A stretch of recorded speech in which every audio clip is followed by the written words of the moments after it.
L'un des premiers dilemmes que l'on rencontre lorsqu'on se lance dans la couture, c'est le choix de la machine.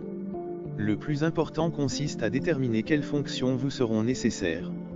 Il n'est pas utile de partir sur un modèle trop sophistiqué si vous n'êtes pas certaine que la couture vous plaira. Mais gardez également à l'esprit qu'une machine bon marché ne sera pas toujours une bonne affaire. L'idéal c'est à la fois une machine simple d'utilisation et proposant suffisamment de possibilités pour vous permettre de progresser. Pour bien choisir sa machine à coudre, il est important de prendre en compte ses désirs créatifs et le temps que l'on souhaite y consacrer, occasionnel ou régulier, reprise, habillement, décoration, patchwork, broderie ou encore le type de tissu que l'on souhaite travailler.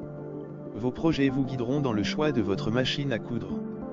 Quel que soit le budget que l'on souhaite investir ou l'usage que l'on attend de sa machine à coudre, elle doit proposer les points de couture de base, points droits, points zigzag et boutonnières, de préférence automatique en un temps, à défaut en 4 temps.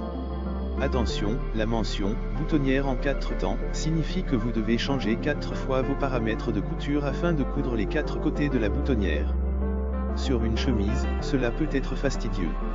Le point pour couture stretch, ou élastique, s'avère utile pour travailler les tissus extensibles comme le jersey par exemple. Enfin, le point de surjet, aussi appelé point overlock, permet de réaliser des ourlets de bonne facture, même si un point zigzag serré près du bord peut aussi faire l'affaire.